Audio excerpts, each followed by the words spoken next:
I've had an extremely busy summer, as you'll see from my presentation tonight. And I know it was a busy summer because it took me longer to put this report together than it did to complete a couple of these projects. Office work is not my strong point. So the first slide that we have here is actually from my budget presentation back in April, and it's identifying 3 projects that were not completed from the phase 2 of our capital project due to material delays. And these projects have all now been completed with the exception of some punch list items, and we'll go through them now. The first one is in the 1972 wing of the high school. 12 classrooms had their windows replaced and the curtain wall replacement as well. And the curtain wall is the area of glass between the first and second floor. It's just an exterior wall really in place of the brick. These windows were 50 years old. The windows that were replaced were 50 years old. And the next item was some window replacement at the middle school. This was replacement for 3 classrooms and the library. These were the oldest windows in the building. Everything else in the building has been recently replaced. These windows were 40 years old. That project is finished as well.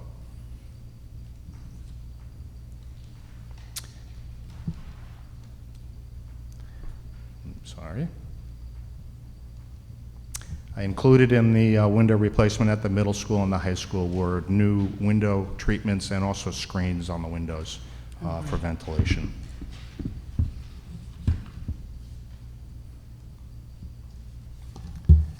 The other project is the electrical service upgrade at the middle school.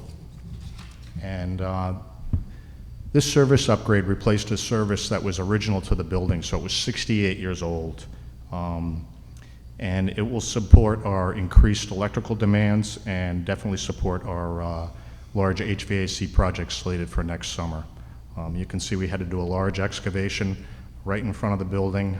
Con Ed insisted that we go directly into the electrical room. We were initially intending to take a different route, but they only approved this route, so we had a lot of demolition and excavation to do.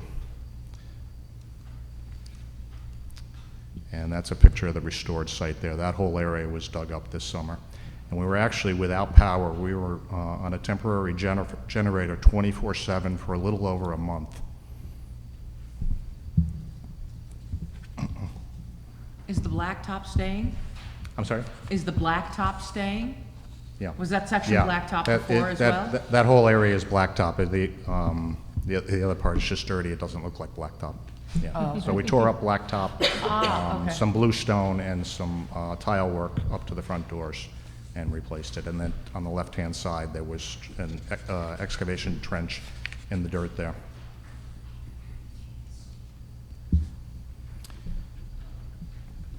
This slide is also from my budget presentation, and it identifies some items that were budgeted for in my 21 and 22 school year budget, and all of one of them, as you can see by the checks, have been completed, and we'll go through them now.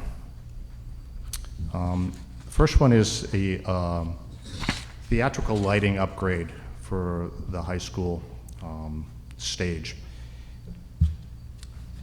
This project required a lot of planning to ensure that the district got what we needed, and also we were able to expand on it because we're not replacing 100% of the lights, although it's a pretty comprehensive replacement. All the replacements will be done with LED lights, and we're also getting a new control board for the lighting. We put a team together that included me, Mr. Chow, Mr. Palumbo, Mr. Verchesi, and a former student here, Josh Starr, who is a lighting consultant. And at this point, we've provided our vendor with a purchase order. We're starting to get some of the materials in, and we're hoping to have this project complete for this year's play season.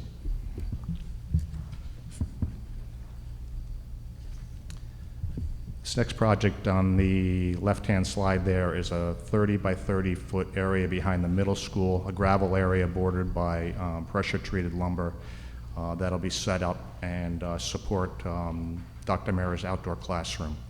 And then additionally, when we did this, we did a pathway leading from the side entrance and exit to the middle school out to the edible garden.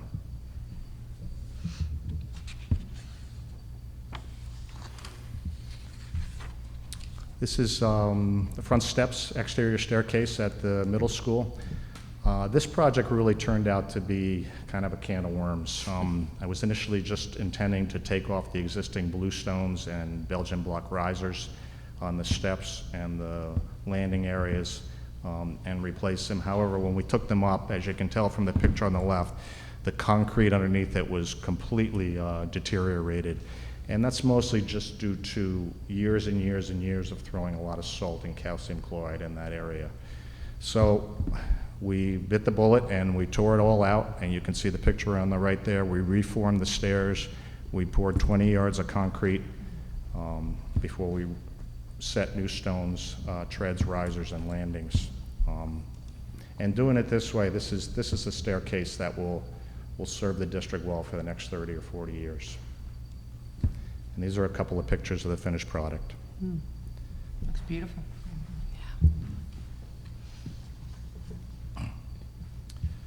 This next project is a high school parking lot retaining wall. This retaining wall was done before my time. I'm not sure exactly how old it was, but it was really starting to show some signs of wear and tear. A lot of the blocks were starting to crumble, and you have a parking lot on top of it, so it was time to replace it. So I worked with a contractor. We did the design work on this. It went out to bid, and we were fortunate to get a really good contractor that was low bid. He did this job in a couple of weeks. There's some pictures there of the old wall coming out. The new wall was installed, and then additionally, that's the old wall on the left-hand side there with an old chain link fence on top of it. So I replaced that chain link fence with that black aluminum industrial grade fencing that we've been doing around the district for a number of years.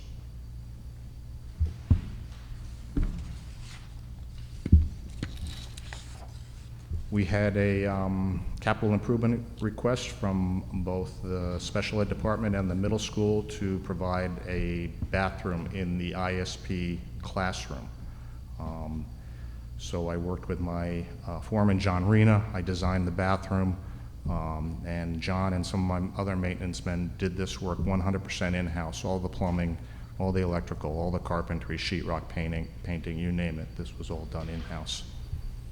There's now a handicap accessible bathroom in the ISP classroom in the middle school. Nice.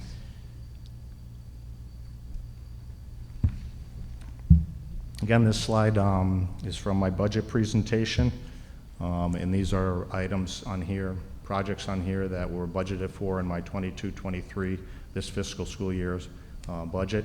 And as you can see by the check mark, they've all been completed this summer, and we'll run through them. And the first one was the installation of 7 bottle filling stations. We removed water fountains and installed bottle filling stations. And I put the picture on the left there just to show you that this is not like plug and play. You don't just take a water fountain off the wall and put a bottle filler up. The rough-ins for the waste and the water lines are very specific before you can put this up. So in most cases, the wall had to be opened up, the plumbing locations changed, the wall closed back up, finished, painted, the bottle filler installed, and we had to add electric because they require electric. And again, this was all done by in-house personnel. So we did 7 new ones this summer, and I think we have a total of 16 throughout the district now. Nice. Were the 7 in all different buildings? I'm sorry? Were the 7 in different Yeah, buildings? Different buildings. It was 2 at BRS, it was 3 at the middle school, and 2 at the high school. Nice. And this is just quarter and classroom painting. This is done really every summer, and again, this is all done in-house. You can see the picture on the left there is actually one of my custodians painting the gym entrance at the high school, and on the right is a freshly painted corridor at the middle school. Another capital improvement request we got, this one was from Bedford Road School. They aren't using chalkboards as much anymore, so They wanted the chalkboards taken down. I believe we did 5 classrooms, took the chalkboards down, we patched all the walls and took advantage, and we painted the entire classroom, and we hung up new whiteboards and corkboards in the classrooms. Again, all done in-house.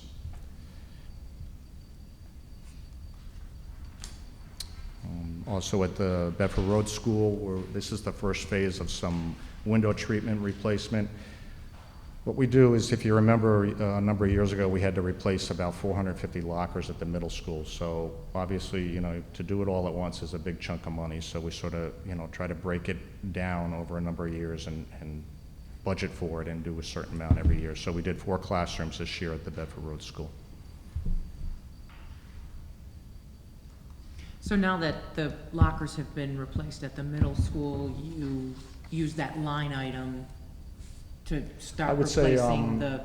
Probably not specifically, you know, there's some I was just line wondering item why in you brought my up budget the... that could be used for different things. So yeah, I guess ultimately, yes, it frees up money that you could use for other things like this, right?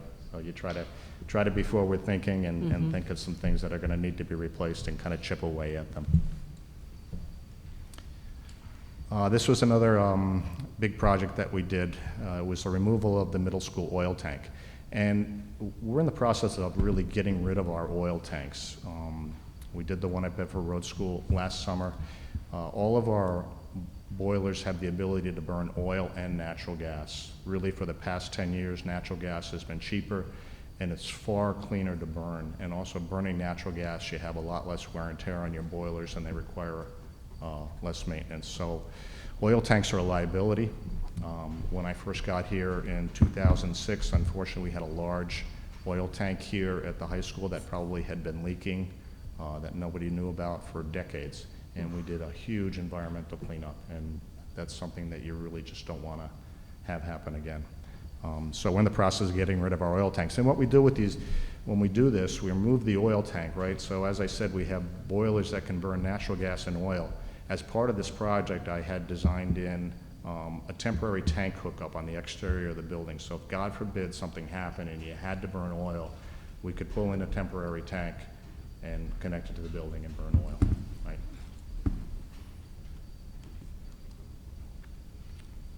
right? This project, I really have to give a shout out to Dr. Mara. This was kind of his baby, and it's the renovation of the middle school's teacher's lounge that really hadn't been touched in decades. What the facilities department did in here is we did all the demolition of the old casework and whatnot that was in there. We did some moving of electrical and adding some electrical and patching up and repainting and refinishing the floor. And the plumbing work, actually, for that sink that you see there. The rest of it, I have to give the credit to Dr. Mara, and Mr. Chow was also involved in this project, so thank you, Mr. Chow.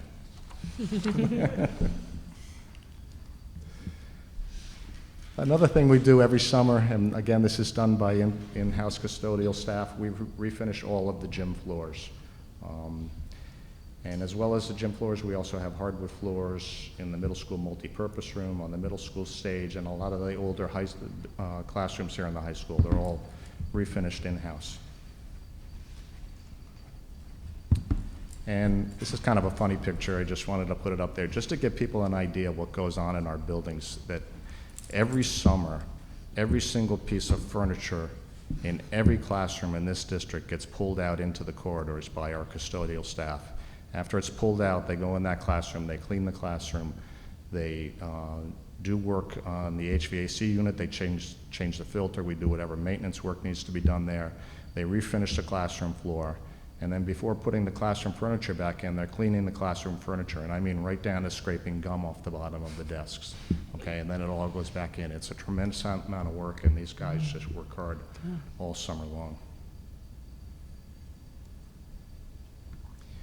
A couple of additional projects that weren't really picture-worthy. We do all of our HVAC preventative maintenance. We actually do that every 6 months, so it means that we have a company that comes in, changes all the filters for 150 pieces of HVAC equipment. And this equipment ranges from an individual unit ventilator in a classroom to rooftop units on top of the high school and in the high school attic that are like the size of a small bus and may contain 40 or 50 filters in them, and belts as well. Down in the district office, we wanted to remove the carpet from the workroom area and put down some vinyl composition tile. However, we found out that the mastic underneath the carpet was probably the original mastic from the vinyl tile in that area, contained asbestos. So we had to do a small abatement before we were able to install the vinyl tile down there. We had to move our district office out, I think, for 2 weeks. Everybody left except Dr. Dessau. We barricaded her in her office. She had her own door. She wasn't stuck in there. She had her own door to get in and out. I had no bathroom, no water, and he enjoyed that. We also did some hydronic line repairs at the Bedford Road School, and this summer's the only time we can do these repairs, and I'll explain why. These are lines that provide hot water in the winter for heating and cold water in the summer for cooling. And we just simply can't drain the system down during the school year. So we had to drain down the entire building, and we did some major repairs in 4 different locations at the Bedford Road School. And I just put up a list, as I do every year, showing all of our annual and semi-annual mandated inspections. These were all taken care of over the summer. It's quite an extensive list.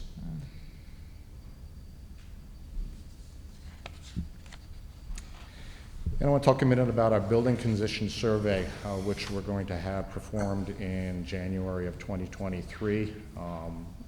This is a complete architectural and engineering survey of all of our buildings. They'll come on site, they'll walk all of our buildings with me. They'll identify any issues, they'll prioritize building projects, and then they'll develop a 5-year facilities plan for the district, which with budget numbers for When's the last time we did estimated one of budget these? numbers. I'm sorry, Angela? When's the last time we did one of these? A With little an over 5 architectural years ago, firm? I believe, John, if that's correct. I think it was Right, we're due this, 2016. 2023 is our year. The state mandates when you do them, so 2023 is our year. Okay.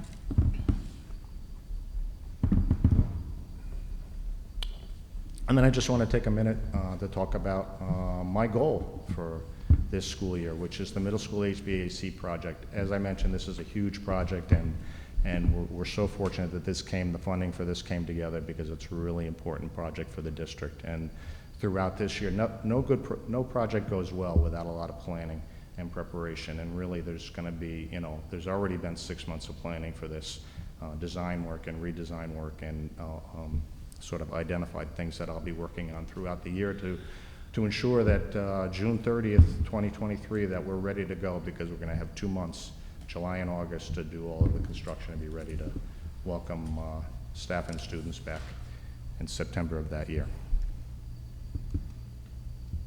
And that's all I have. Wow, thank you. So That was just amazing. want to Thank you close so by much. I feel saying, like we should applaud. I know, it does. It feels applause-worthy. It's a lot of work, and Yeah. you have so many great staff to do it in-house, which really helps us. absolutely. I can't say enough about the 17 guys I have Yeah. in-house, both custodial and maintenance. They really step up to the plate every year and get things done, and they're talented. We can do a lot in-house, which saves us a lot of money, Yeah. Yeah. time and money. But just the logistics and the planning and the timelines Yeah. and, Well, it starts early. all starts We start early. really in November every year, Yeah, budget time. right. But just even cleaning all those classrooms, that is a whole logistic Can't even process in and of itself. Yeah. Just want to add too, we were able to see the, kind of like the beginning project. Sure. And the end project, and it looks wonderful.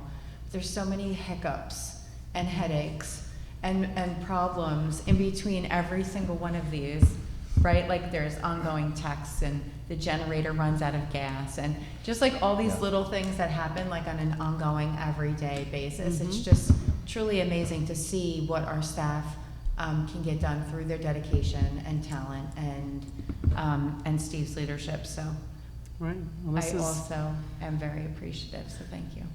you keep care of our house, and the community thanks you, for sure, because this is pride and joy for our students, to have a great building to come to school in. great buildings Yep. to come to school in. Absolutely. And I'm happy now at this point, it's done, we're ready to welcome staff back tomorrow, students back next week. Right? Yeah, looking forward to it. So, thank you to the community, Board of Education, my fellow administrators for all the support. Couldn't do it without all the support, so I appreciate it. Thanks, Steve. Thanks. Thank you so much. Thank you. Thank you. Now, reports from the dais, superintendent's report. Sure. So it's been